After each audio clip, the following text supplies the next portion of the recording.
E a partir de agora a gente está gravando essa aula, a gente está ao vivo. E aí vocês vão perceber que eu deixei o bate-papo de vocês aparecendo na gravação, porque eu estava parecendo uma pessoa louca nas outras aulas falando com a Len.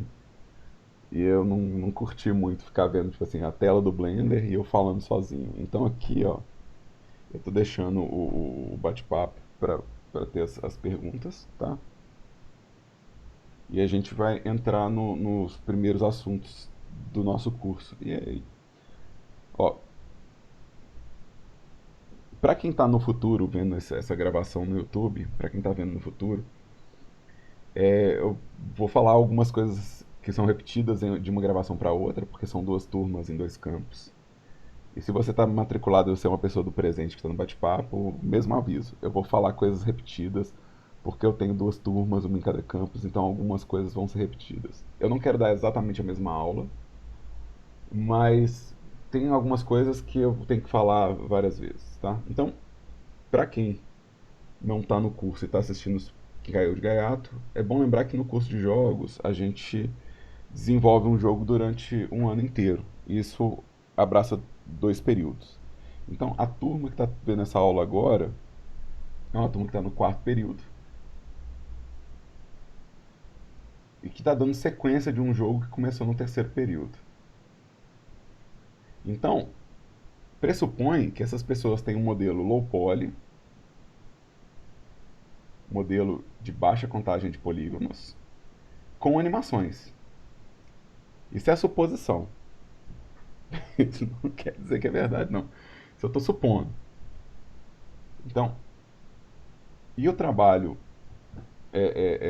desse semestre é pegar esse modelo low poly, ele foi feito, esse modelo low poly, ele foi feito nas coxas mesmo, foi feito de qualquer jeito, apenas para existir, apenas para a gente poder prototipar um jogo. Então agora a gente quer fazer um modelo que é um modelo final de jogo, né? Então a gente quer fazer um modelo com acabamento final. E para isso a gente vai fazer um procedimento que é comum na indústria hoje em dia, que é produzir um modelo high poly sem nenhum tipo de restrição, ou seja, fazer um modelo high poly sem nenhum tipo de limitação. Esse modelo high poly ele pode ser tanto através de escultura quanto através de modelagem, tá? Mas é um modelo que não possui nenhum tipo de restrição. E a gente vai pegar toda a informação que a gente criar nesse modelo e jogar no modelo que funcione no jogo e que tenha uma topologia um pouco mais otimizada. Eu não vou nem chamar isso de low poly, não, porque na real a tendência com o passar dos anos é que a gente não tenha que preocupar tanto com se é ou não low poly, ou seja, não é uma preocupação de desempenho no futuro, mas que tem uma topologia correta, tá? Então, a gente vai para uma topologia totalmente experimental e despreocupada para uma topologia final, que é uma coisa que não deve modificar tanto tempo, porque a topologia final, na verdade, é aonde você tem garantia da qualidade da deformação. Então você só tem controle da qualidade da deformação se você sabe aonde estão os pontos do seu modelo e qual que é a liberdade que você tem de deformação deles. Então a gente não deve topologia não é uma coisa que deve desaparecer, porque topologia, na verdade, é o estudo de superfície do modelo. Então a gente não deve perder essa etapa de adequação de topologia. Mas é bom entender que a gente tem duas etapas, onde você tem a etapa de criação e uma etapa de topologia, que na verdade a gente vai chamar de retopologia, porque a gente vai fazer a topologia de novo do modelo, mas com um modelo finalizado. Tá? Então, para vocês que estão aí, eu espero que todos vocês tenham um modelo low poly para a gente começar. Mas pode ser que você não tenha, e aí você tem que começar do zero. A vida é essa mesmo. Se você não tem um modelo low poly, você vai ter que fazer um modelo low poly, né, para a gente poder começar. Então, né, dá seus pulos e Né? Se você já está no quarto período do curso de jogos, então você já viu as aulas de modelagem low poly de personagem. Então você tem que produzir esse modelo low poly descartável, né? Ou seja, que é a nossa base inicial. Tranquilo?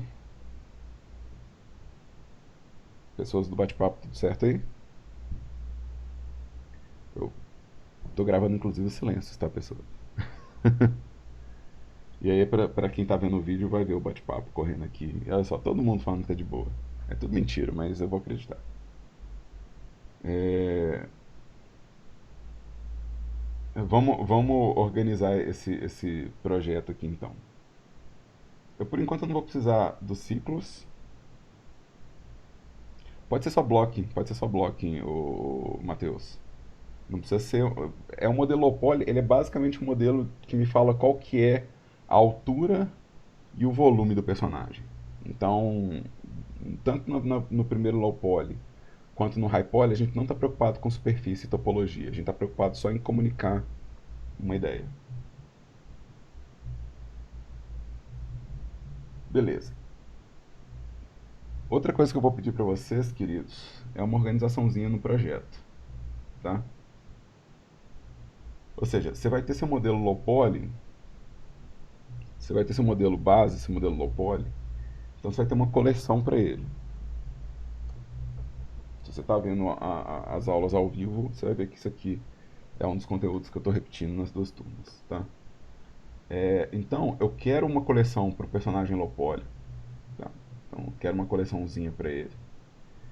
E se você tiver coisas como design de rig, né, que é uma coisa que eu tenho modelos de design de rig aqui, ó, os modelos que eu criei para o design do rig. Põe isso também dentro da coleção do low poly. Ou seja, faz uma coleção que é o personagem low poly completo, que eu possa só desligar e tirar a visualização desse low poly. Ou seja, na hora que eu for avaliar, eu já tenho uma organização, né, de onde está o low poly e as coisas relacionadas a ele. E eu posso só ativar e desativar se eu quiser. Cria uma coleção para mim para as referências, tá? As imagens que vocês vão usar, né, realmente não importa para mim como que você vai colocar as imagens. Se você vai adicionar uma imagem de background, uma referência, ou se vai ser só criar uma imagem como plano, se você vai dar um drag and drop. Não me importa tanto qual que é o processo que você vai usar para criar a imagem de referência. Tá? Se você vai importar uma imagem como plano, se você vai adicionar uma imagem como referência. Então, deixa eu adicionar aqui uma imagem de referência. Eu vou pegar uma imagem qualquer aqui, mas deixa eu abrir aqui na segunda tela minha aqui. Tipo assim, só pra vocês verem, eu tô com a tela de abrir arquivos aqui. E vamos supor que é isso aqui, tá? É, então, eu vou pedir para vocês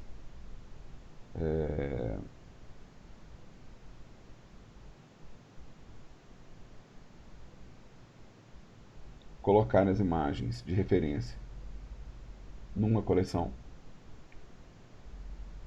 E tá vendo que vem o nome do arquivo, entendeu? Vem o nome do arquivo aqui. Só que isso aqui não é o arquivo. Isso aqui é o datablock. Ou seja, isso aqui é como o Blender organiza a imagem dentro dele. O arquivo mesmo está aqui, ó. Então, quando a gente joga uma imagem dentro do Blender, ele cria um empty, né? Ou seja, ele cria um objeto vazio e ele despeja um datablock de imagem. E eu quero isso aqui renomeado, tá? Eu quero isso aqui renomeado. Eu não quero ter 1 milhão de empties como referência. Então, se essa referência aqui é o model sheet, por exemplo, eu quero que você escreva model sheet. E se a imagem que está aqui representada é a imagem do Model Sheet, eu quero que você escreva aqui Model Sheet. Eu quero saber do que se trata, entendeu? Se eu tiver que comparar, por exemplo, um acessório, um prop, se ela tem uma arma, eu não quero saber qual imagem dessa lista que é a imagem da arma. Eu quero poder clicar nela e já isolar ela, entendeu? E sem contar que você pode ter um monte de imagem aqui e vira uma bagunça. Então, eu vou pedir isso aqui nomeado, tá? Obviamente que tudo aqui dentro tem que estar nomeado também, ou seja, todas as coisas que vocês criaram para o personagem low poly tem que estar nomeado, mas as referências também. Principalmente as referências que vocês pegam na internet. Vem às vezes uns arquivos, gente, com uma sequência de número tão grande, número e letra, vem aquele código gigante, e isso realmente não me ajuda a entender que imagem é essa, tá? E lembrando que o arquivo da imagem é isso aqui, ó. Tá? É esse endereço aqui que me fala onde está o arquivo. E aí eu vou pedir uma outra coisa. Eu vou pedir para vocês empacotarem as imagens.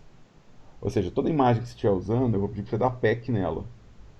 Ou seja, quando você dá pack, eu parei de usar esse endereço e o Blender vai salvar a imagem dentro do arquivo de .blend. E aí, vocês não tem que ficar mandando para mim um zip com 1 milhão de imagens. E eu não tenho que também ficar reconstruindo endereço de imagem. A imagem já fica dentro do arquivo Blend. Então, toda imagem que vocês usarem, garante que ela está com esse pack ligado aqui, ó. Vou desligar ele aqui, ó. Vou remover o pack.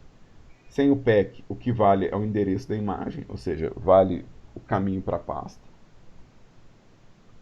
Se eu clicar na pastinha ali, ele vai abrir o navegador de arquivo para mim, né? Ou seja, vale o endereço aqui.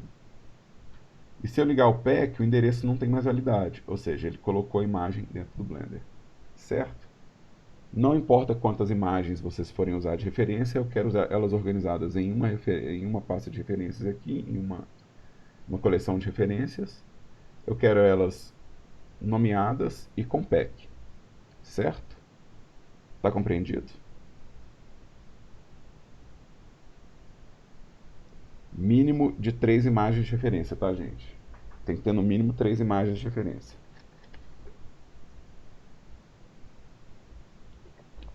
Mas você pode ter 1 milhão? Você pode ter 1 milhão, né? Mas você, pelo menos 3, tá? Uma que me explica qual que é o volume do personagem, uma que explica como que são os detalhes de acabamento, qual que é a meta de material, sabe? Eu fiz a aula de referência, né? Se vocês não viram, tá online. É a segunda aula da playlist do YouTube, tá? Então, se você não viu a aula de referência, assiste lá. E se você não entendeu, manda pergunta, porque né, a gente está aí para isso mesmo, tá? Tranquilo isso aqui? Duas coleções, tá claro? Olha o sim subindo. Eu quero ver o sim subindo, gente. Olha só que bonito o sim subindo. Manda um sim pra mim se você entendeu. E se não entendeu, manda pergunta. A gente tem 1h40 de aula aqui. A gente pode gastar um tempinho de quem está assistindo.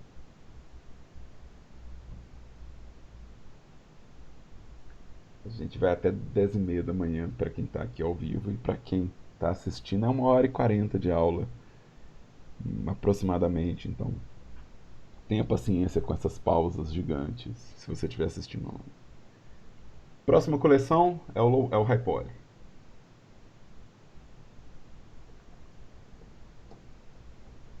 Yay. Uma coleção para os modelos High Poly, tá? Você pode ter vários modelos para fazer o seu personagem High Poly. Mas isso vai me ajudar a avaliar os arquivos, a gerenciar o trabalho, né? Então, você pode ter subcoleções? Você pode ter subcoleções. Dentro da coleção de High Poly, você pode ter, por exemplo, uma nova coleção para os acessórios, por exemplo. Então você pode ter subcoleções. Não tem problema.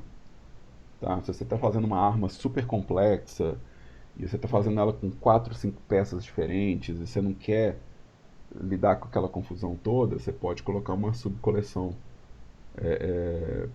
para esse detalhe. Mas isso aqui, ó, essas três coleções primárias, elas vão me ajudar a lidar com a vida de avaliação de modelo. Tá? Pode ter mais coleção que isso? Provavelmente pode. Se você tiver alguma outra coisa que escapa dessas três categorias, põe aí, né? Mas a princípio essas três acho que cobrem nosso trabalho. Então, beleza. Você tem as coleções. Do que eu tô falando quando a gente está falando de modelagem high poly? Tá? Então, vou escrever aqui high poly. De novo, quando eu falo do que eu estou falando, é porque na verdade vocês sabem que vai ter mais de uma abordagem, mais de uma estratégia sobre do que se trata high poly, assim, né? Então, o terreno comum é que high poly seria uma contagem alta de polígonos. Só que contagem alta de polígonos é uma coisa que pode mudar com o tempo. Né? O que é uma contagem alta de polígonos hoje pode não ser uma contagem alta de polígonos no futuro. Né? É, o que eu quero especificar com o que eu estou chamando de modelagem high poly é uma modelagem despreocupada com o volume de cortes na topologia. Tá? Então, esse aspecto aqui, ó, de despreocupação, eu vou usar essa palavra mesmo.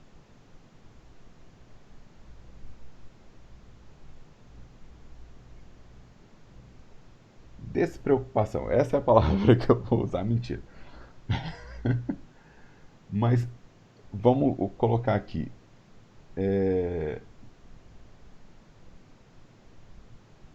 Livre de limites de corte. De cortes. Quando a gente faz um modelo low poly, porque a gente já está colocando um limite de polígonos, você não pode sair cortando para fazer qualquer detalhezinho. Né? Por exemplo, se eu quero fazer a roupa da personagem no modelo low poly, eu vou falar assim, isso aqui, esse relevo vai todo para textura, para pintura, e a gente não vai fazer um relevo mesmo. Mas quando eu estou fazendo um modelo high poly, eu posso simplesmente encher de corte.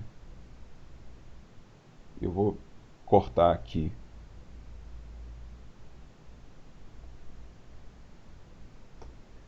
Eu posso realmente encher de corte para fazer esse relevo. Ou seja, mesmo o relevo mais sutil pode ser modelado no high poly. E essa liberdade, ou seja, a liberdade de eu fazer um relevo minúsculo, que parece que não faz o menor sentido, né? Você fala assim, pô, mas ninguém vai ver isso. Bom, agora eu posso fazer cenas onde a pessoa vai ver. É o que mais vai caracterizar o nosso processo de modelagem high poly. Ele é livre de limites de corte e ele tem liberdade de topologia também. Ou seja, ele tem também topologia livre.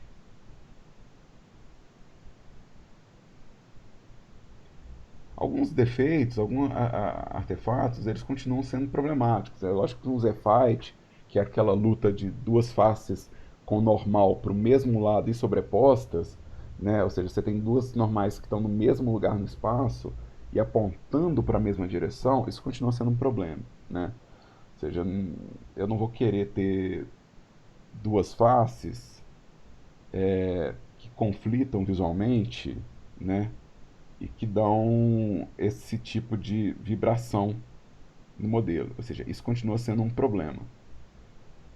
Mas algumas superfícies que a gente evitava quando estava fazendo os primeiros modelos né, ou que são vistas com, às vezes com uma certa dramaticidade, né, como o Enigon, por exemplo, né, ele passa a ser tipo uma topologia possível, por exemplo. Né? Então, o exemplo que eu vou colocar aqui é o Enigon. Quando a gente está lidando com low poly, porque a gente está com um número baixo de cortes, é muito fácil você distorcer um pouquinho a sua face e gerar normais estranhas. Então a gente costuma evitar um N-gon no low poly, ou numa topologia que deforma, né? Porque dá aquele problema danado, assim, você cria um artefato. Mas se você está fazendo um modelo para, né, tipo assim, chegar num relevo, né? Ou seja, se sua meta é atingir um relevo e você não tem deformação, ou seja, se não há deformação, então o N-gon ele passa a ser, tipo, possível. E aí? Então, só para deixar bem claro aqui, ó, eu vou criar um círculo aqui preenchido com o N-gon. Ele tem uma textura. Deixa eu criar um arquivo novo aqui. Eu não quero herança do.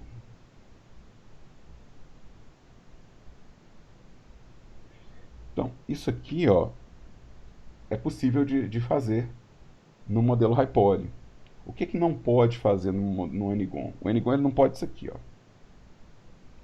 Ou seja, ele não pode é, é, é, ser não planar, né? Ou seja, ele tem que ser plano, né? Então, o N-gon, para ele funcionar, ele tem que ser completamente plano. Ele não pode ter nenhum relevo, porque o jeito que ele vai calcular esse relevo é muito varia muito de como os triângulos vão ser cortados posteriormente. E se eu mexer isso aqui, ó, eu posso ter uma deformação estranha modificando de acordo com a posição dele e deixa de ser previsível. Então, meio que eu não posso tirar o aspecto plano do N-gon. Mas, contanto que ele seja plano, né? Ou seja, deixa eu dar uma escala em zero aqui. Contanto que ele seja plano, eu posso fazer muita coisa com ele. Por exemplo, eu posso fazer uma forma cavada, ou seja, o meu N-gon ele continua plano e eu estou usando ele para fazer uma forma cavada. Ou seja, isso aqui passa a ser uma realidade possível do uso do N-gon. O que é bastante libertador assim, para modelagem, quando você fala assim, ah não, beleza, eu posso ter quantos vértices eu quiser numa face. Né? Ou seja, quando eu estou falando de liberdade de topologia, eu estou falando dessa brincadeira aqui. Ó. Você pode ter quantos cortes você quiser numa face, você pode ter quantos cortes você quiser no seu modelo, você pode cortar detalhes minúsculos, você pode encher de vértice o seu modelo, que está tudo bem. Tá tudo bem. E esse é o primeiro ponto da nossa modelagem high poly. Tá? Vocês entendem isso que eu falei? Tá claro isso que eu estou explicando? Eu não sei, porque eu não dei aula para vocês de modelagem no primeiro e no segundo período, assim, eu não fui professor de vocês. Mas eu, como professor do primeiro e segundo período, eu crio uma regra que eu proíbo o uso de N-gon. E eu meio que proíbo o uso de N-gon, eu tiro ponto mesmo, assim, eu vou lá e tiro ponto se a pessoa colocou N-gon. Mas não é porque N-gon O Marquinhos também proibia. mas o meu ponto de proibir o N-gon é para ver se vocês têm controle na malha. Não é para ver não é porque o N-gon é problemático, mas para ver se vocês estão controlando o que estão modelando. Então é o único motivo de eu colocar, se tem alguém do primeiro período aí assistindo, né, alguém que está no segundo período que teve aula comigo, e fala, maldito, é isso mesmo. Eu coloco porque é fácil de rastrear e eu vejo se está controlando o modelo. Não é porque Ngon dá pau, não é porque Ngon é incompatível, não é nada disso. O que acontece com o Ngon quando você transfere ele de um software para outro é que ele é cortado em triângulos. É só isso que acontece. Na hora que chega na Unity, o seu Ngon vira um tanto de triângulo. E é uns triângulos às vezes feio, mas funciona. Não dá pau no motor. Isso não estraga o seu jogo. Pode estragar? Pode, mas é bem raro. É bem raro o N-Gon ser o motivo do seu modelo quebrar quando você chega na Unity ou na Unreal, por exemplo. Mas é mais para ver se os alunos estão aprendendo a ter controle sobre a superfície, se eles estão realmente desenhando o modelo deles. É um pouco também a regra que eu uso para o uso dos triângulos, ou seja, se o triângulo está acontecendo aleatoriamente, meio que eu sei que a pessoa não está pensando no corte. Mas agora, gente, honestamente, né, eu realmente não vou avaliar se você está usando ou não Anigão, eu estou avaliando se você está fazendo uma superfície interessante. Tá? E mesma coisa os cortes. Se você tiver um corte muito minúsculo, ou se você tiver um modelo com 1 milhão de corte, né? Ou seja, se você tiver uma superfície com 1 milhão de corte para poder fazer tipo, um detalhezinho, não é isso que é importante, entendeu? No high poly. Na modelagem low poly, todos esses cortes aqui, ó, seriam completamente inúteis e eu ia estar dando uma bronca danada. Por exemplo, por que você cortou esse tanto de vez, sendo que não está acrescentando nenhum detalhe? Mas no high poly, isso interessa pouco, porque a gente está procurando um espaço de relevo. E se eu tiver um modelo cortado assim e eu pular para a escultura, esse relevo ele é útil para a escultura.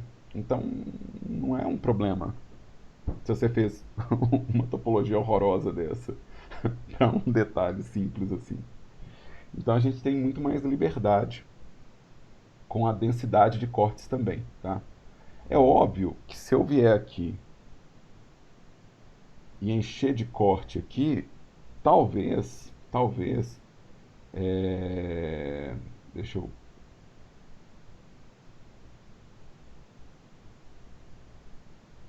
deixa eu modificar aqui um pouco isso aqui. Talvez fique impossível de gerenciar, entendeu? Ou seja, talvez na hora que você vai editar isso aqui fique impossível de selecionar e gerenciar. Ou seja, isso não é uma ideia para minha avaliação, isso é uma ideia para sua vida, né? Tipo, como que você vai dar conta desse tanto de corte? Então, ainda existe uma certa coerência de você trabalhar com um número baixo de cortes para ter controle do modelo. Mas isso não tem a ver com a nota que eu estou dando, ou com o ponto, ou com a avaliação, mas sim com o seu conforto de trabalho. Mas pode cortar à vontade. Vai com Deus aí, que essa é uma outra liberdade. Ou seja, além do Enigon, a gente tem liberdade também na densidade de corte. Tá? Isso é outra coisa que a gente está liberando de cortes. Ah. Você pode fazer. Deixa eu fazer um.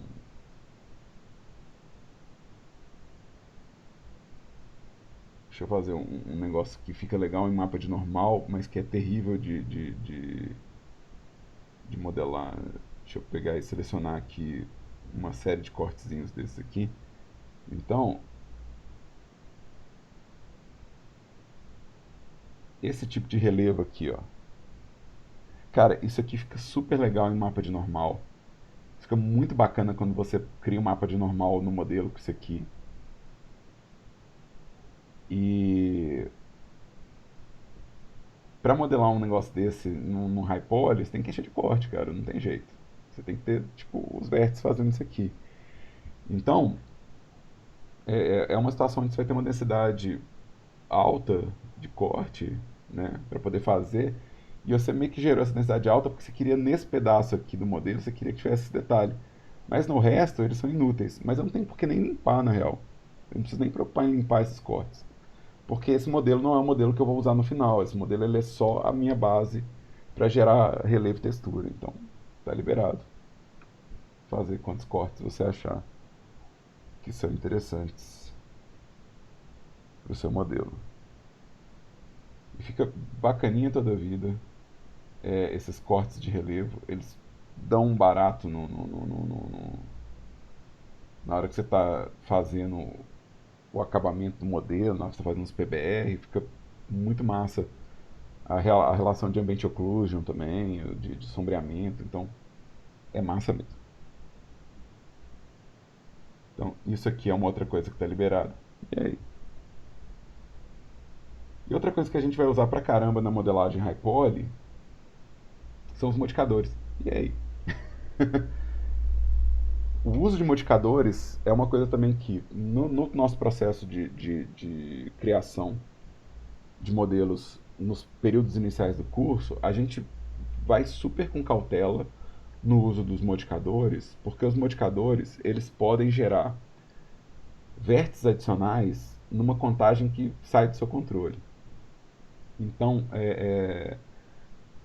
costuma ser limitado, a gente costuma não passar todos os modificadores, não liberar o uso, passar, tipo, passa um mirror, mas fica segurando o uso do Subdivision Surface. E na real, agora a gente quer usar eles. Agora que a gente está fazendo High-Poly, a gente quer o uso deles. Os modificadores, né, eles permitem que a minha modelagem ela caia num espaço semi-procedural. O que significa que eu posso criar um modelo base e fazer muita modificação deles. Né? Então, a gente vai usar isso aqui demais esse semestre. Aqui vocês têm quatro famílias de modificadores. Né? Você tem os modificadores de transferência de dados,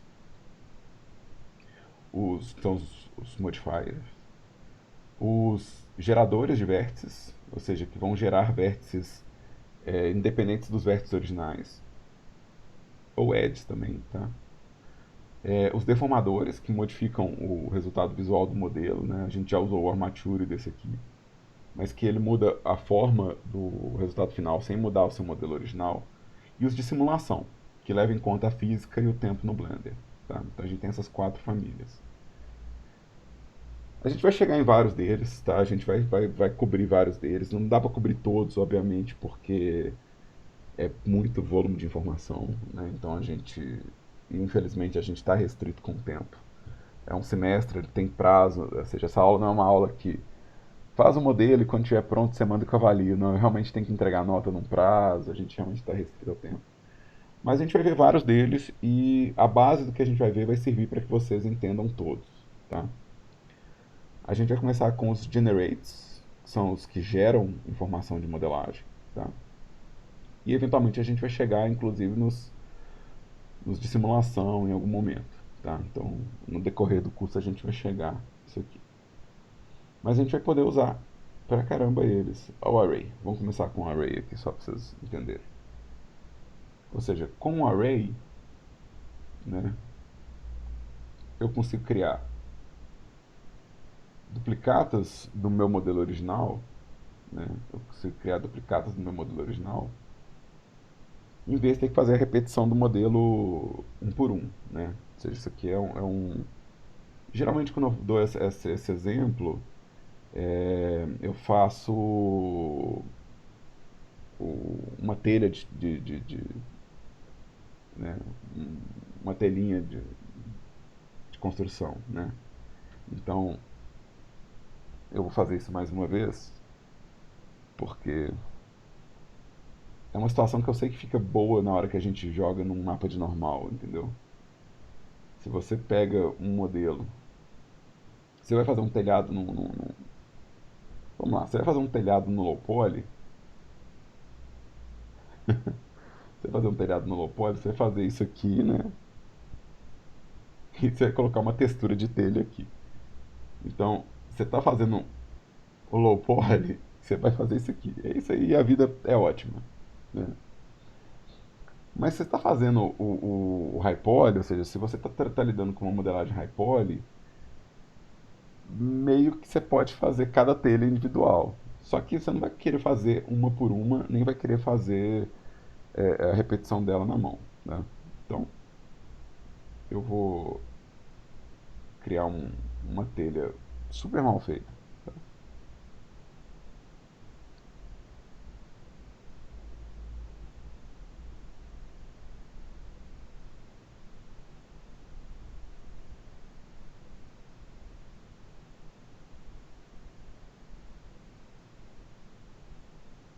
Não gostei desse férias, não. Vamos do smooth mesmo.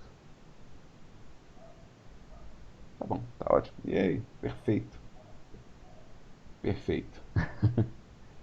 E aí, eu vou deixar a repetição toda da telha para um modificador.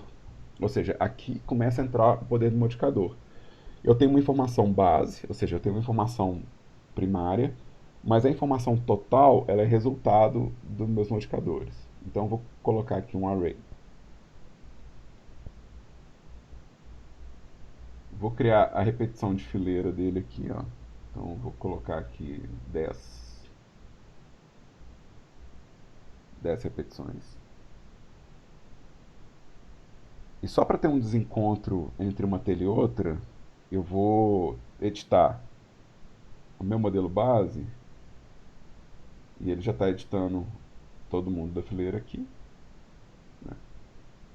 Eu vou fazer a mesma coisa visto de lado. Ou seja, eu vou alterar um pouquinho o ângulo. Tá? E eu vou criar um segundo array para a fileira de trás do para a fileira de trás. Então aqui em Y e em Z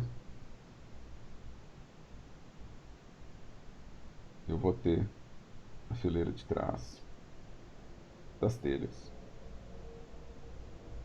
E eu vou aumentar a contabilidade disso aqui. Tá? Então eu tenho aqui, por causa do modificador, eu tenho um controle do meu resultado visual, que eu posso fazer, na verdade, várias densidades de vários telhados diferentes, né?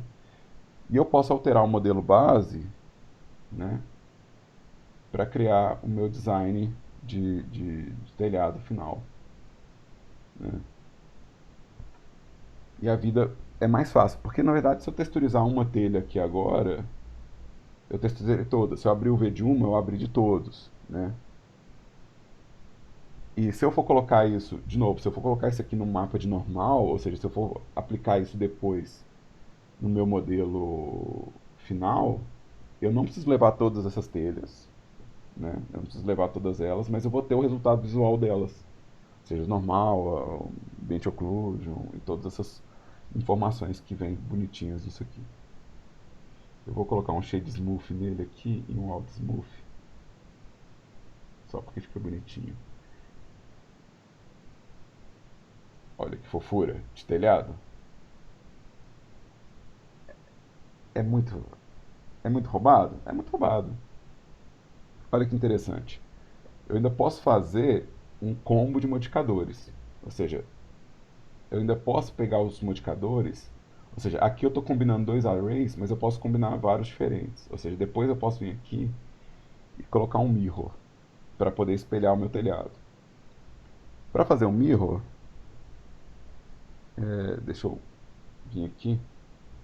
Eu vou criar uma informação aqui de um empty, tá? Só para servir de referência para o meu mirror. E eu vou querer que ele seja em Y usando empty. Ou seja, os modificadores eles permitem que eu faça uma série de alterações. E aí, por exemplo, o telhado que ele é duas águas, né, que ele tem dois caimentos, né, ele é um modificador. Se eu não quiser mais, eu posso fazer isso aqui, né? E eu posso também, sei lá, editar todas essas variáveis aqui, né, de grupo, de array, para gerar designs diferentes com a mesma base. Né? E isso também me dá velocidade de modelagem também. Ou seja, porque eu estou fazendo só a informação matriz do meu modelo, eu ganho velocidade de produção. Tá? Então, isso aqui vai estar completamente liberado no processo de modelagem desse mestre. Ou seja, o uso dos modificadores vai estar liberado no decorrer do semestre. Tá? A gente vai ver os modificadores, a gente vai entrar em cada um deles um pouquinho, né? Na verdade, nos do Generate. Os deformadores, a gente vai tentar fazer algum efeito a partir deles. Mas hoje, essa primeira parte eu quero só mostrar um pouco do poder deles. Tá? Agora eu vou criar um outro modificador aqui, ó. Ou seja, eu criei dois modificadores de geração e agora eu vou colocar um de deformação. Eu vou pegar um deformador simples, porque eu não quero inventar muita moda, não. Então,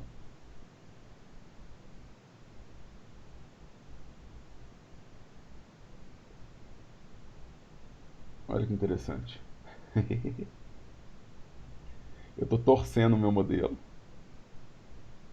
com o modificador, né? Ou seja, aqui eu tenho a intensidade dessa deformação. E aí, por exemplo, se eu estiver fazendo um design mais cartunesco, né, que é, ou seja, onde a deformação ela é mais permitida, ou se eu quero fazer um design arquitetônico um pouquinho mais complexo, né, eu posso usar,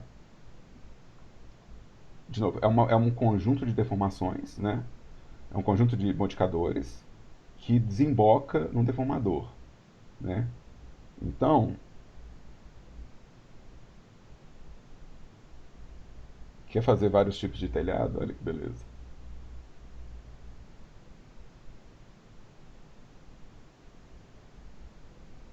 Eu posso ter dois desses? Eu posso ter dois desses. Deixa eu colocar dois desses. Eu vou colocar dois Simple Deform, os dois fazendo Tapper, só que um está fazendo em X e o outro está fazendo em Z. E os fatores são diferenciados.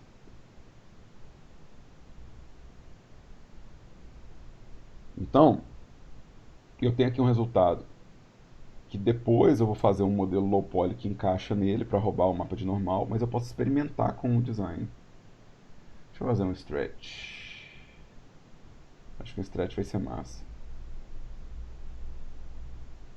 É, o stretch vai ser massa. E obviamente que modelar isso aqui com todo esse nível de detalhe ia ser bem mais chato, né?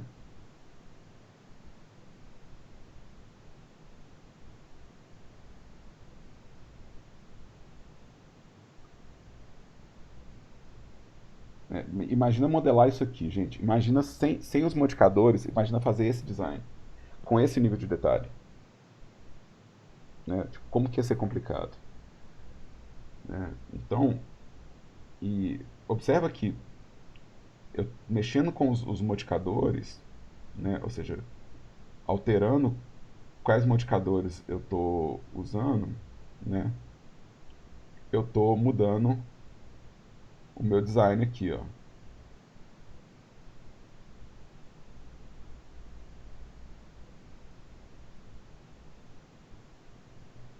Tava com 10, tá? O que é importante nos modificadores, tá? O que é importante nos modificadores que vocês têm que entender? Isso aqui é uma pilha de processamento. Então, o Blender está lendo na ordem, tá? Ou seja, ele vai ler primeiro o primeiro modificador, depois o segundo, depois o terceiro, depois o quarto, depois o quinto. Ou seja, ele vai fazer a leitura na ordem. E a ordem desses modificadores afeta o resultado. Se eu colocar o array no final da pilha, né, ou seja, se eu vier descendo com o array, observa que virou outra coisa. Porque eu estou deformando a telha primeiro e depois repetindo ela. Entendeu?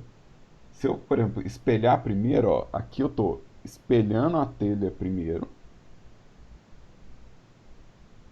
depois repetindo a telha.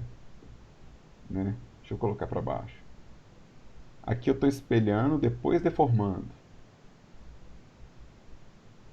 Então a ordem dos, dos modificadores importa. Tá? Então, por exemplo, se eu criei uma lista de repetições, né, aquela repetição de uma para outra faz pouca diferença. Assim. Se eu comecei repetindo na vertical e depois na horizontal, não faz tanta diferença se eu comecei na horizontal e depois fui na vertical. Tá? Mas é algo para ficar atento. Ou seja, se você quer criar, por exemplo, um tipo de acabamento no seu modelo original, antes dele ser repetido, né, Ou seja, se eu quero criar uma suavidade nesse modelo antes de repetir, deixa eu fazer uma coisa aqui. Então essa modificação tem que vir antes do resto, entendeu? Então vamos supor que eu quero criar uma subdivisão de superfície no meu modelo. Então, o ideal é que eu faça ela primeiro, para depois fazer o restante do processo. Tá? Então, se eu quero fazer uma suavização dos vértices, né? Ou seja, se eu quero trabalhar em cima dos vértices originais, então, e depois eu quero trabalhar em cima do resultado, então eu tenho que seguir essa ordem. Tá? Deu para entender do que eu estou falando quando eu falo que agora a gente está além. Deixa eu resumir o que eu estou falando aqui. Tá? Deixa eu resumir o que eu estou falando aqui. Então, o que eu estou falando aqui no processo? É que a gente vai fazer uma modelagem high poly e que vocês têm liberdade de cortes, liberdades de geometria e liberdade no uso de modificadores. Tá? A gente vai ter liberdade também no uso de constraints. Tá? A gente vai chegar lá, mas os constraints também vão estar liberados, porque os constraints eles vão permitir que a gente faça algumas deformações também, por exemplo, fazer com que o modelo siga uma curva, ou fazer que ele respeite uma outra forma. Tá? Então isso aqui também vai estar liberado para a gente criar formas. Tá? Mas essas técnicas que antes elas eram limitadas, elas estão liberadas. E por que elas eram limitadas? Eram limitadas porque o resultado disso aqui no motor é muito diferente do resultado aqui no Blender. Tá? Esse telhado aqui, ó, eu modelei 108 triângulos, mas ele tem 43 mil triângulos no resultado. Então, se vocês lembrarem do nosso começo de curso, lá no primeiro período, imagina, famoso, imagina vocês, no primeiro período, usando isso aqui e chegando na Unity com os modelos, com os modificadores todos aplicados, sem saber ainda otimizar desempenho de jogo no motor. Imagina o tanto que não ia agarrar. Gente, eu dei aula de TI no semestre passado e tinha jogo de shooter de navinha, daqueles shooter de navinha, que travava no meu computador. Travava 2 GB de placa de vídeo com um Core i7 com 12 GB de RAM.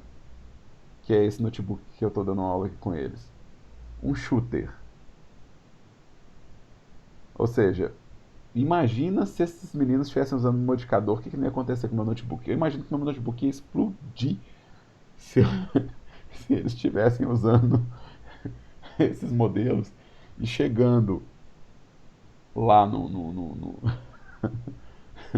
motor. Por quê? Porque no processo de aprendizado, vocês aprendem a otimizar o uso da Unity do segundo para o terceiro período. Então a gente tem que ter muita cautela com o uso de modelos high poly no motor, né, nos primeiros períodos. Mas agora a gente vai ver exatamente como que essa informação pode ir para o motor. Então, quer levar isso aqui para o motor para ver como é que fica? Meio que você já tem bagagem para testar o desempenho do motor com o modelo high poly. Você já tem, inclusive, conhecimento para testar como que dois motores diferentes se comportam com o mesmo modelo. Por exemplo, vocês podem baixar uma Unreal, uma Unity, uma Godot, uma CryEngine e testar o mesmo modelo nelas e ver como que o desempenho é diferente. Ou seja, vocês já estão numa etapa de criação avançada. Ou seja, vocês já podem fazer testes um pouco mais corpulentos no que vocês estão criando. E isso é importante para a bagagem de vocês. Tá? A gente não vai levar, de novo, eu não vou levar isso aqui para o motor, eu vou levar uma versão otimizada disso. Né? Mas mesmo assim, eu já tenho uma certa confiança no que vocês já sabem para a gente chegar lá. Tá? É, outra coisa também é que a gente vai poder usar formas mais complexas, né? Tipo, agora você já tem um certo controle de modelagem, então eu não preciso explicar certos princípios de modelagem para vocês, porque vocês já fizeram uma série de modelos com a gente. Então eu já sei que se você quiser uma curva dessas, né, ou seja, se você quiser fazer uma versão low poly disso aqui, eu sei que você vai conseguir otimizar o número de cortes desse modelo, né, para fazer a versão low poly disso sem muito estresse. Né? Eu sei que você vai conseguir pensar uma estrutura low poly para receber esse mapa de normal. Então a gente pode relaxar em relação a isso. Vocês entenderam o que eu falei até agora? Tá tranquilo? Deixa eu ver o pacote de sim e não subindo ou de dúvidas e perguntas.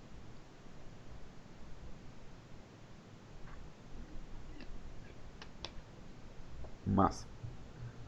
Gente, e a gente vai ver primeiro a modelagem high poly e depois que a gente vai ver a escultura, tá? A gente vai ver a modelagem high poly primeiro e depois que a gente vai ver a escultura. Primeiro porque, na verdade, eu não sei quem é que tem tablet em casa e quem é que vai se comportar bem com, com escultura. E escultura vai consumir um bocado de aula. Então, assim, eu quero que quem não tiver uma tablet ou quem não lidar bem com escultura, eu quero que você saiba que se fizer os modelos de entrega com modelagem high poly, tá ótimo. Tá passando de bom. Vocês não precisam fazer os modelos esculpidos para minha entrega de avaliação, tá? A contagem de polígono tem que ser alta, mas o processo para chegar nela tá liberado. Pode ser tanto esculpido. Você pode entregar duas esculturas? Pode. Pode entregar dois modelos feitos apenas com esses recursos? Pode. Pode entregar um de cada? Pode. Sabe? Você vai entregar dois modelos high poly. O processo é menos importante do que o resultado para mim. Tá? E dá para resolver tudo com mouse em modelagem high poly, mas escultura com mouse é meio chumbrega, assim, é meio chué, assim. Parte do que é interessante na escultura é um pouco do acesso à pressão e ao gesto. E dá pra esculpir com mouse? Dá, mas é tão mais capenga, velho, do que esculpir com tablet. É tão mais capenga. E se chegar às aulas de escultura e falar assim, ah, mas eu não tenho tablet, não quero comprar e não tô nem aí, tá ótimo. Tá ótimo, ótimo, ótimo. Tá? E com frequência, na verdade, você começa com um modelo high poly para ir para escultura. Assim, é comum que você faça um modelo primeiro para depois esculpir, entendeu? É um processo de construção de base mesh, então é normal, tá? E, cara, os meus personagens mesmo, os que tem lá no meu ArtStation, deixa eu abrir aqui, deixa eu fazer meu marketing, né? Deixa eu vender meu peixe. Então, só deixa eu trazer pra cá. E aí? É meu ArtStation. Meus modelos de da ArtStation, isso aqui é tudo modelado. Eu não usei escultura para fazer meus modelos. É modelado mesmo, na alta. Mesmo os relevinhos da calça, mesmo os relevinhos da calça. Mas isso aqui é uma gambiarra danada. É... Porque eu não gosto de esculpir? Não, é coincidência. É coincidência. Calhou de ser assim, tá? Calhou dos modelos que eu fiz com muito detalhe, eu fazer eles todos modelando. Sabe, sei lá por quê, senhor. Né? Mas é tudo modelagem high poly. Inclusive o cenário, as coisas, é tudo modelagem high poly. Então, ó o carro de som. Vocês estão ouvindo o carro de som?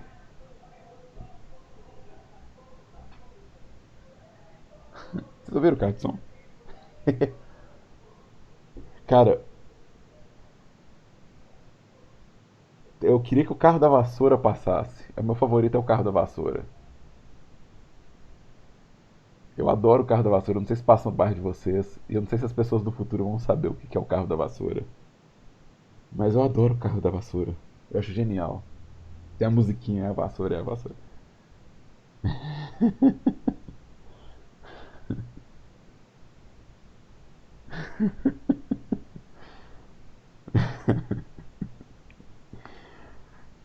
Eu tenho medo do carro da pamonha. Eu tenho medo do carro da pamonha. É o que passa aqui no meu bairro é o que mais parece o carro do traficante de droga.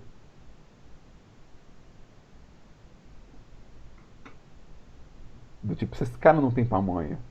Você olha assim pro carro, não tem pamonha nesse carro, não.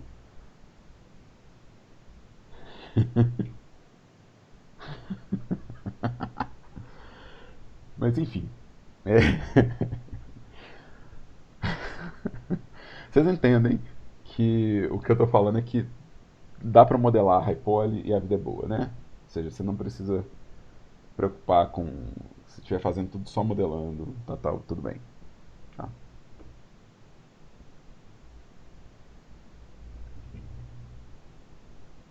Dá, dá pra entender isso, né? Tranquilo, tranquilo? Demais da conta? Tá de boaça? Tá. Então olha só, pessoas. Eu vou fazer as aulas dos modificadores. Vou fazer as aulas bonitinhas. Mas eu vou pegar esse tempo dessa aula aqui, essa meia hora final, para já meio que introduzir esses modificadores, tá? Porque na verdade, meio que vocês já podem começar a modelar se eu fizer isso. Ou seja, se eu passar para vocês alguns, não todos, mas se eu passar alguns modificadores, meio que vocês já podem começar a modelar as peças e os detalhes. Então eu quero fazer uma introdução aqui. Tranquilo? Posso passar? Então, de novo, vai ter as aulas com os modificadores bonitinhos na ordem, eu vou gravar isso. Mas eu vou fazer nessa aula de hoje uma espécie de. Vamos começar pelos mais interessantes? Vamos começar pelos que são mais interessantes de aprender? É, Então,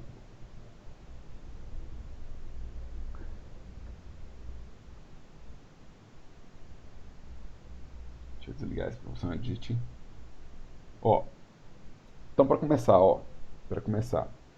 Gente, dos modificadores para modelagem high poly, dos modificadores de modelagem high poly, é mais importante a gente começar pelos generates, tá? Os generates, eles vão gerar topologia pra gente. Então, o bloco de generate, ele é o mais interessante pra gente, tá? Do bloco de generate, eu mostrei o array agora há pouco, depois eu vou fazer uma aula explicando os campos dele, tá? É, E essa lista aqui, ó, ela está em ordem alfabética. Então, não necessariamente o mais interessante vai estar no começo, tá? O que a gente usa na maior parte dos modelos e que é o modificador mais importante para modelagem high poly para a gente, vocês vão encontrar ele pra caramba, é o Subdivision Surface. Esse aqui é o Bambambam da Balachita. Esse aqui que é o que a gente vai gastar para fazer formas que são, ao mesmo tempo, curvas e cheias de ondulação, misturada com formas planas, retas e angulosas. Ele consegue combinar as duas coisas no processo. Então, o Subdivision Surface, você vai ver que ele já pegou o meu cubo e já subdividiu ele, ou seja, aonde eu tinha dois vértices, ele criou um vértice adicional.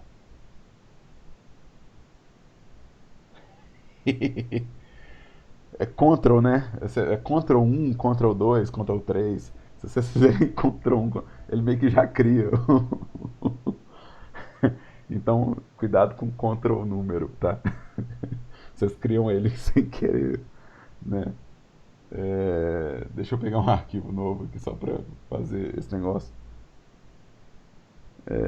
Eu tô com o Emulate Numpad ligado, então eu não tenho acesso ao Ctrl 1, Ctrl 2, Ctrl 3, porque eu estou usando o Emulate Numpad. Mas, por padrão, deixa eu desabilitar aqui rapidinho ele.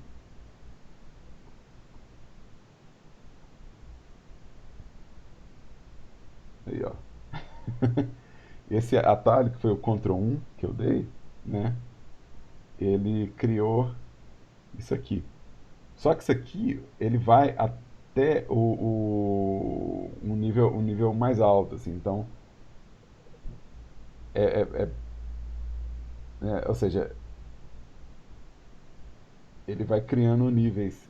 E se eu criar, por exemplo, com nível 6 que é o limite, tá? Que é o máximo, ele vai. E você, por exemplo, fez esse Ctrl 6 com um tanto de modelo selecionado com modelo com muito vértice, vai explodir sua máquina. Então, eu sei do que se trata.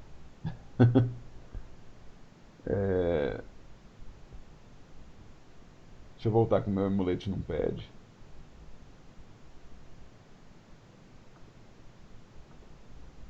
Deixa eu voltar com o meu emulate num pad, porque esse previne esse erro, tá? O emulate num pad, ele previne esse erro pra mim.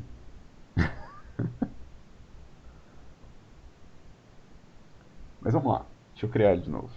Deixa eu selecionar o objeto e criar o, o modificador de subdivision.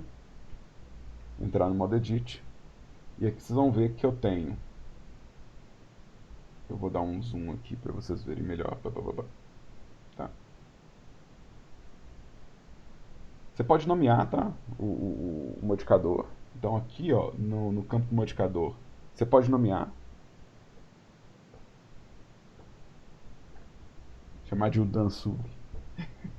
Eu não vou avaliar isso, tá, gente? Podem ficar tranquilo. Eu não vou dar ponto se você nomeou os modificadores, mas é interessante se você tiver muitos modificadores e precisa lembrar por que você está usando eles, é legal você poder colocar uma tag para você não se perder, tá? Aqui no, então eu tenho aqui o nome, aqui é onde ele está sendo usado, tá? É onde ele está sendo usado. Então aqui se ele está sendo usado no render, se ele está sendo usado no viewport, tá? Ou seja, no modo objeto. Aqui é se ele está sendo usado no modo edit. Então, se você está vendo ele no modo edit. E isso aqui, ó, é qual que é o resultado visual dos vértices. A gente chama isso aqui de cage, tá? Então, ele vai mostrar para mim os vértices na posição do resultado, ou seja, aonde que esse vértice vai estar no resultado de aplicação dele, tá? Então, isso aqui, ó, vocês vão ver que é comum em todos os modificadores, tá? Esse controle de visualização. Inclusive, isso aqui é muito útil para o Armature para a gente corrigir os vértices a serem deformados, tá? Isso aqui é a ordem dele na pilha, ou seja, eu posso subir e descer ele na pilha de modificadores. Tá? Isso aqui descarta o modificador e ele volta sempre no modelo original. Aqui eu posso copiar ou aplicar o modificador. Na verdade, eu só posso aplicar o modificador fora do modo edit. No modo edit eu não posso aplicar, mas aplicar significa que ele deixa de existir e meus vértices passam a ser o que eu estou vendo no modo objeto. Né? Ou seja, ele aplica, né? É literalmente o que ele está fazendo. Né? Mas é importante porque o apply é importante você lembrar que quando você exporta o FBX, ele dá o apply dos modificadores. Na hora que você faz o arquivo de FBX para o motor, esse apply acontece. Então, isso é parte do problema que a gente teria no motor, ou seja, esse vértice ele realmente está acontecendo. Né? Eu posso copiar, é, então ele vai levar esse modificador para a posição da pilha de outros objetos. Então a gente pode clonar uma configuração de um para o outro. Isso aqui é como que ele calcula a subdivisão. Como que ele calcula a subdivisão? Aqui eu vou entrar no modo edit para a gente ver os vértices, né? E quando a gente faz a subdivisão do tipo Catmull, Clark. Catmull é o Ed Catmull da Pixar, tá? É o CEO da Pixar que criou essa conta. Ou seja, ele está criando essa subdivisão de superfície, né? Ou seja, ele está levando em conta esses três vértices para criar esse resultado aqui, ó. Então ele está levando em conta a distância desses três vértices aqui e o conjunto de bissetriz desses três vértices para poder fazer isso, tá? Então tem que sempre lembrar que o Catmull Clark ele usa sempre pelo menos três vértices para poder fazer a divisão. Ele vai achando o ponto médio de três vértices, né? Então onde que está o ponto médio dos três vértices aqui, onde que está o ponto médio dos três vértices aqui, para poder gerar essa divisão, tá? Então, se eu apagar esse vértice aqui, ó, deixa eu apagar. Você vai ver que ele mudou a relação de cálculo porque ele não está usando mais esse vértice aqui para fazer a conta. E aqui vai ficar mais claro qual que é a divisão que ele está fazendo. Então, meu vértice original estava aqui, né? E aqui. Então ele está levando em conta a, a, esse resultado de vértice e as bissetrizes de ângulo desses dois vértices para fazer essa conta.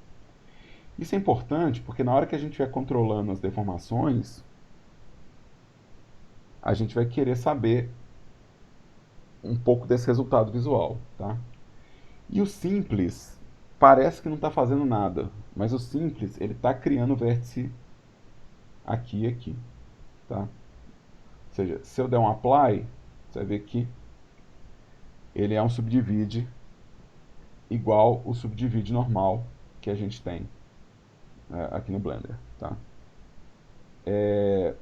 Isso é interessante por quê? Porque se eu combinar dois modificadores, né? Ou seja, eu limpei ele, limpei. Ou seja, se eu combinar dois modificadores, um subdivide simples com um Catmull, então ele não vai fazer aquela bolinha, porque ele vai ter uma divisão simples antes.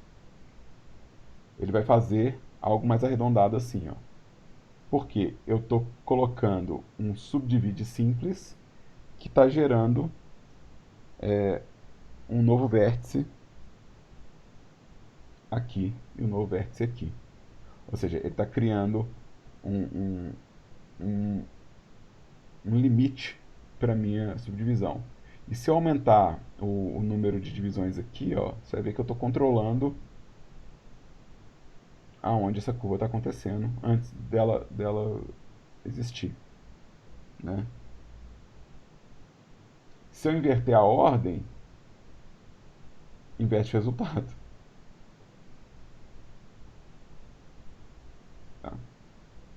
Então, lembrando que eu continuo com o meu cubo original em todos os casos. Né? Deu para entender isso? Vocês pegaram esse rolê da diferença, do cabeçalho e da diferença de um para o outro?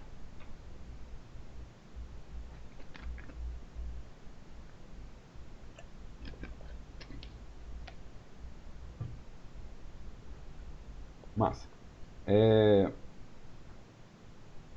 Aqui, ó, na sequência, eu tenho quantos cortes ele está gerando no render. Quando eu falo render, é quando eu aperto F12 mesmo, tá? E quantos ele está gerando no viewport. Ou seja, eu posso ter um resultado no viewport que é mais leve do que no render. Isso é muito importante para quando a gente faz animação. Quando a gente faz animação e a gente renderiza a animação, a gente quer às vezes um resultado alto no render, mas a gente não quer na hora de dar play que isso afete o frame rate do meu teste de animação. Então eu poder controlar qual que é a quantidade que eu estou vendo no resultado do render comparado com o resultado que eu estou vendo na modelagem, né, é importante. Quando a gente vai modelando, é meio importante ficar atento com esses cortes, porque você vai dar apply em cima do viewport. tá? Que na hora que você dá apply, se você quer que seja o resultado que está no render, você tem que equalizar esses dois valores, tá? Mas pra gente que vai fazer bake, vai fazer modelo, a gente tem um pouquinho mais de tranquilidade nisso. É só lembrar, na hora de dar apply, de conferir se o resultado que você está vendo é o resultado que você quer mesmo, tá? Outra coisa importante é o peso disso aqui, tá, gente? Isso aqui é exponencial, tá? Então, vamos brincar de contar vértice aqui, ó. Esse é um cubo, ele tem 12 triângulos, e se eu subdividir ele uma vez, ele vai para 48. Ele não vai para 24, ele vai para 48, tá? Se for duas vezes, ele vai para 192, 768, 3072, 12.288, 49.152 triângulos. 49.000 triângulos. Então, a gente não quer resolver tudo pela subdivisão aqui, porque você pode realmente fazer um modelo muito pesado, muito rápido. Fica bonitinho, ó, tá liso, tá? Então, é lógico que a gente vai querer equalizar. Imagina, se isso aqui é exponencial, então quer dizer que quando eu der um subdivide aqui, ó, o negócio ele não tá dobrando, né? Então, assim, se eu tava com 49.000, eu não fui para 100.000. Eu tô com quase 200.000 aqui. Então, fica atento com o volume de cortes que você está colocando, tá? Com poucos cortes, já dá para arredondar bastante. E, e combinando isso com Shade Smooth, a gente consegue um resultado bem arredondado, né? E bem visível, né? Com um número baixo de cortes. Então, fica atento com quantos cortes você está usando. Observa que, olha só, com 4 cortes para 5 cortes, quase não dá para ver a diferença mais. E em 4 cortes, eu estou lidando com 3.000 triângulos. Mas em 5 cortes já foi para 12.000. Então, lembra, isso tem a ver com o desempenho das máquinas que a gente trabalha. Se a gente tivesse com máquinas mais potentes, talvez não tivesse que preocupar com isso. Tá? Mas fica atento com a quantidade de cortes que você está usando. Tá? Certo? Aqui ainda tem algumas opções de manter o objeto suave ou afiado. Né? Isso tem a ver com o jeito que o V vai comportar e não como o modelo vai comportar. Tá? Então, isso aqui é como que a gente vai levar isso para o V. A gente não deve levar o modificador para o V, porque nosso V vai vir no modelo low poly, então isso não deve ser uma preocupação nossa. Tá? Eu tenho um controle da qualidade da posição dos vértices, então isso aqui também afeta o desempenho, mas a qualidade que tem aqui já é bem precisa. Tá? Isso aqui já é bem bom para a gente raramente precisa mexer. E o crease é uma informação que a gente vai ver agora, que é como que eu mantenho algumas áreas afiadas no modelo e outras áreas arredondadas. Ou seja, como é que eu posso combinar as duas realidades. Né? Então, você vê que isso aqui é uma opção que eu tenho que ativar ela aqui ainda. Tá? Mas, a grosso modo, o que acontece? Quando eu tenho um modelo usando subdivisão de superfície, eu consigo manter alguns dos edges ainda no posição original. Né? Ou seja, eu consigo pegar um edge, deixa eu pegar só um edge aqui, e manter ele afiado, tá vendo? Vocês estão vendo que esse edge, ele ficou rosinha, que ele está puxando a subdivisão? Vocês conseguem enxergar direitinho isso aí, ó.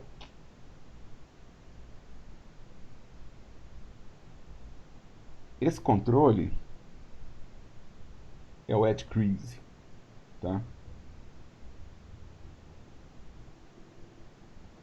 Edge Crease.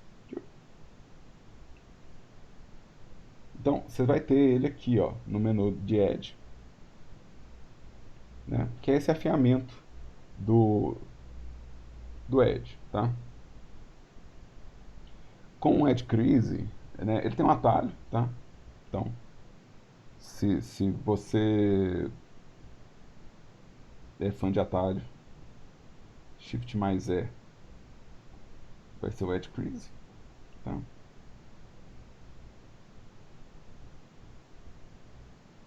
Mas ele vai estar aqui também no menu de Edge, tá? E se você puxar o Ctrl E também, que é o atalho para esse menu, né? Ou seja, Ctrl E é o contexto de Edge, você vai ter o Edge Crease aqui também, tá? E o Edge Crease ele permite que eu faça alguns afiamentos no modelo, né? Então eu vou dar aqui um Shift E.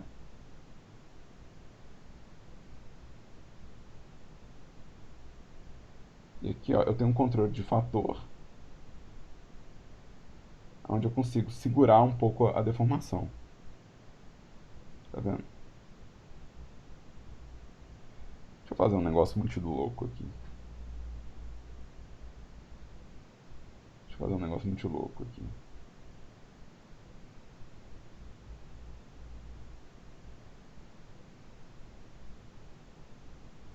Ah, que legal.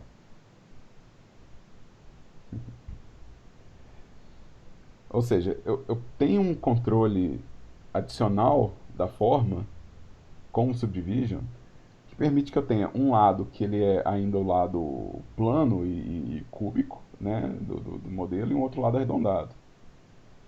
E isso deixa o processo de usar o Subdivision Surface muito interessante para modelagem. Ou seja, o fato de eu poder combinar as duas realidades. Tá? Obviamente que em alguns casos o que eu vou querer é resolver isso com corte. Tá? Então, em alguns casos, isso vai ser resolvido através dos cortes.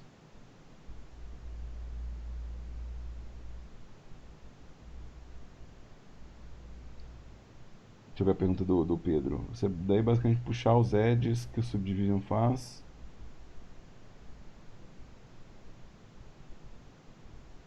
para perto. Não é exatamente essa conta não, mas o dist é esse, viu? Tipo, não é exatamente essa a conta que ele faz, mas é bem por aí, entendeu? A conta é um pouquinho diferente. Depois eu releio qual que é a conta que ele faz, porque fica mais precisa a explicação. Mas deixa eu voltar aqui pro meu. Deixa eu voltar pro meu Crease, só para você. Então, grosso modo, se você quiser entender isso como para onde ele está puxando o Subdivision, a posição do Subdivision, ou se você quiser entender também como área de influência de Subdivision, os dois jeitos você consegue entender o que ele está fazendo, tá? Você pode entender tanto como um valor de influência como um valor de posição, tá? Nos dois você consegue tipo chegar no resultado, assim, né? Mas em alguns casos vocês vão ver que, provavelmente se vocês forem investigar modelagem e pessoas modelando high poly por aí, vocês vão ver que muita gente resolve assim, ó. Resolve desse jeito, criando os cortes adicionais, tá? Vocês lembram que eu falei que o Subdivision ele funciona com três? Ele funciona numa lógica de três cortes.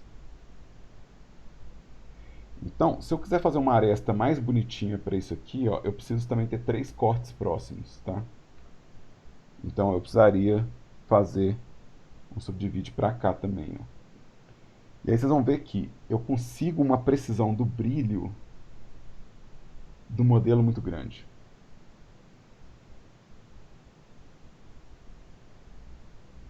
Então, dependendo do nível de detalhe e do acabamento que você quer, você vai preferir o corte. O corte vai ser mais interessante para você ter esse controle do brilhinho, porque aqui, ó, se vocês observarem, eu tenho um controle muito preciso do brilho. E porque isso está gerando no meu modelo um- um- uma posição, né, tipo de vértice real, né, ele é mais, ou seja, ele vai dar uma normal um pouco mais bonitinha. Mas é comum também você combinar as coisas. Então, às vezes, você vai ter que usar os dois ao mesmo tempo. Às vezes você vai ter ao mesmo tempo corte e crease, né? Então, isso depende da forma que você está criando, né? Então, por exemplo, esse tipo de detalhamento aqui, ó, ele é um combinado dos dois.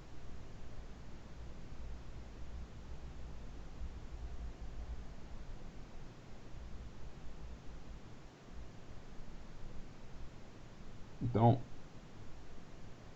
e às vezes é mais fácil do que você tentar achar os cortes todos necessários para fazer esse tipo de design, que é muito comum em design mecânico, sabe? Design de superfície de carro, essas coisas. É comum que você tenha que puxar umas beiradas e o corte não ser a direção que você quer, mas o crease ser. Então, na real, você vai usar os dois, de acordo com a sua necessidade, tá? Ou seja, se eu combinar aqui,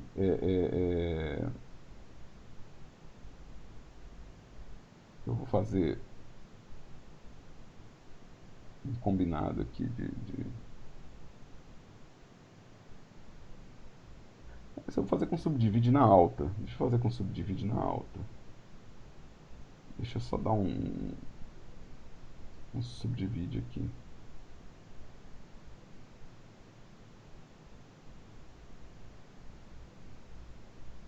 Tô falando que pode Nigon e não tô usando? Que história é essa? Né?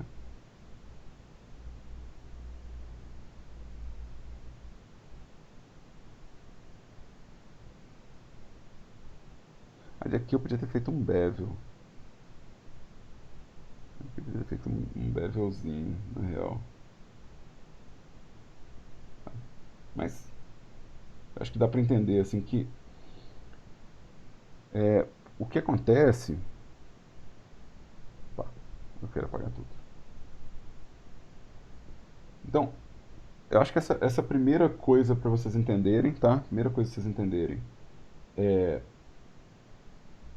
O fato dele estar fazendo tudo ao redor de 3. Essa é a primeira coisa que eu falei, né? Ou seja, ele faz com o mínimo de 3 esses cortes. Segunda coisa importante é ficar atento com o volume de cortes que você está gerando e como que está afetando a intensidade do seu modelo, tá? Ou seja, o peso do seu modelo, tá? Então isso é importante. A terceira coisa seria o crease, né? E ou o número de cortes.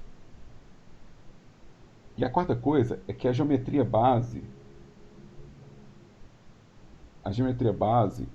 ela te ajuda a fazer um subsurface melhor com menos divisão.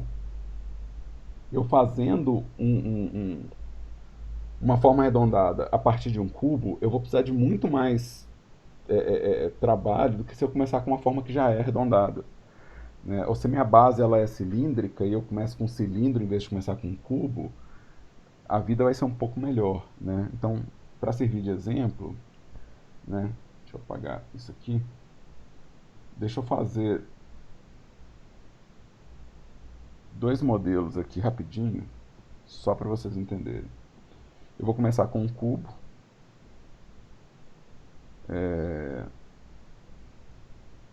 E eu vou fazer os cortes aqui, ó.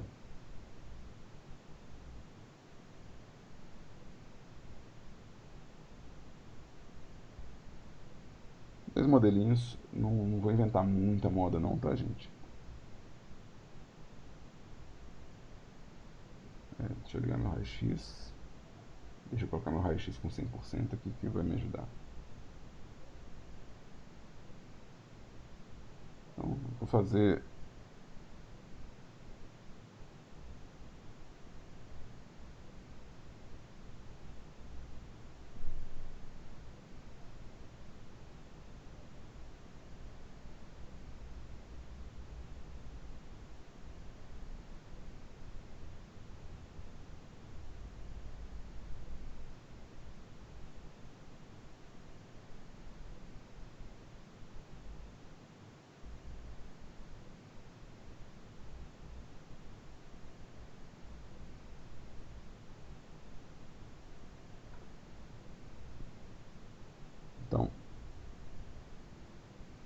vou dar um Shade Smooth aqui.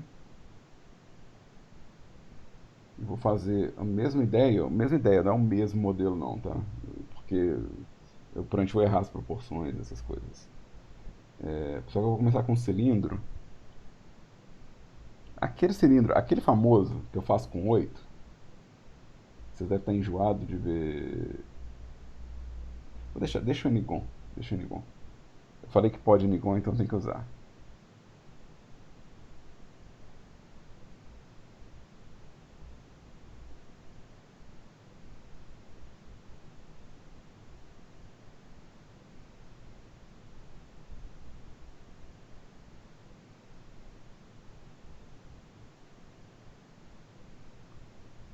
Vamos ver se vocês vão entender do que eu estou falando aqui, tá?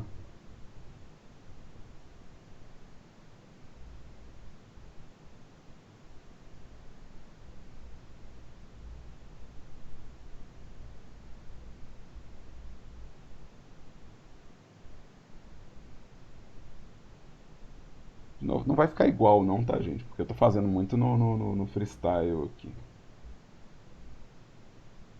Mas olha só, o que acontece? Eu vou ligar o subdivisão de superfície agora nesse modelo aqui e vou fazer os cortes adicionais que eu preciso para segurar a geometria, né?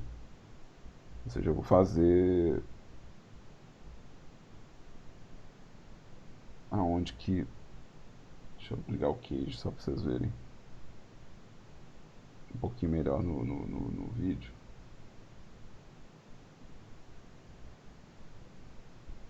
Ó, eu tô com um nível só de subdivisão aqui. Aqui, ó. Eu vou reduzir aqui os meus cortes. Deixa eu dar um scale aqui, porque ficou tão menorzinho. Acho que... Só. Só vai ficar com uma proporção mais parecida. Olha só, mesmo nível de subdivisão aqui que eu tenho nos dois, mas por que, que eu estou lidando com uma forma que já é naturalmente já arredondada? Eu tenho a vantagem da edição ser um pouco mais objetiva na hora que eu estiver lidando com isso aqui, né? Então a edição desse aqui é um pouquinho mais objetiva, tá? É, Em termos de faces, é óbvio que isso aqui vai ter menos faces, tá? E menos triângulos. Mas o meu modelo original low poly, ele já podia ser inclusive o base mesh para receber esse aqui. Ou seja, se você faz um modelo que é próximo da forma final, não colado, mas aproximado, talvez o seu modelo base para usar o Subdivision Surface já seja o seu modelo low poly. Ou talvez só tenha que apagar alguns loops de corte. Isso dá muita velocidade para a produção. Você garantir que não tem tanta deformação entre o seu modelo low poly e high poly. Ou seja, isso seria uma espécie de boa prática para os modelos usando o Subdivision Surface, que é você tentar manter a forma aproximada ou pelo menos familiar com o resultado que você pretende. Então isso é uma boa prática. Tá? Tem que fazer? Tá valendo ponto? Não. Não tá valendo ponto e você não é obrigado a fazer isso aí. Mas só considera a possibilidade de fazer. Tá? E na hora que você estiver fazendo o high poly, cara, aproveita, cara. Enche faz os detalhezinhos. Lembra, cada uma dessas coisinhas que a gente cria vão gerar uma normal interessante para o nosso trabalho, assim. Então, eu espero que vocês tenham um pouquinho de gosto, assim, de vontade de experimentar, porque, sério, fica muito legal de modelar umas coisas arredondadinhas, assim.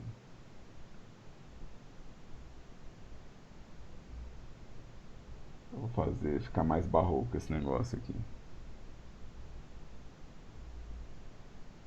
Ó, aqui eu tô só com um nível de subdivisão, deixa eu colocar dois níveis para vocês verem como que isso aqui vai ficar mais interessante. Eu quero puxar um para cá também.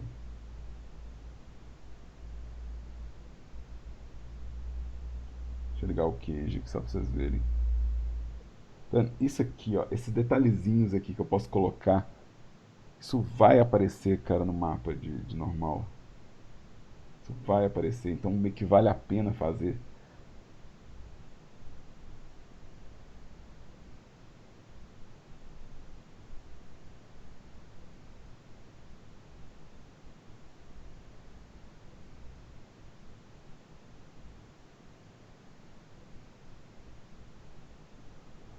Sacaram? E esse aqui é o primeiro modificador, assim, e ele é realmente o mais vital pra gente fazer umas superfícies, né, do personagem arredondadinho e com bastante detalhe, tá?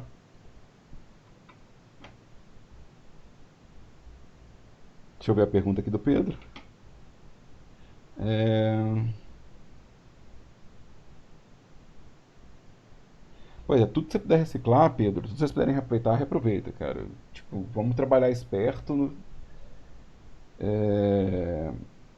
E sim, se você tem um base mesh que você fala, pô, esse base mesh aqui já tá muito, muito com a cara que eu quero, eu vou só duplicar e fazer uma versão high poly, faz isso, cara. Faz isso.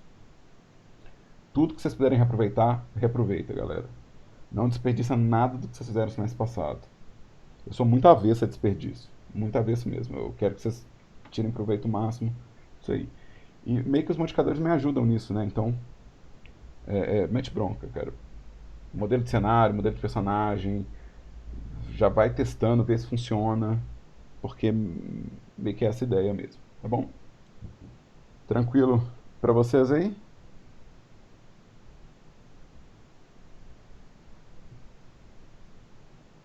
Pessoas, eu preciso trocar de turma. Então eu vou despedir de vocês, agradecer demais a presença, tá?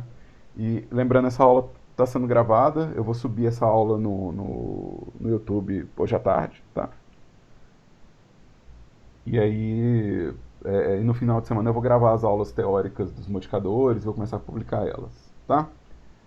E aí, um bom trabalho aí, já vai tentando fazer alguma coisa com o personagem de vocês. Semana que vem a gente dá uma olhada no que vocês estão produzindo e dá sequência. Abração pra vocês tudo.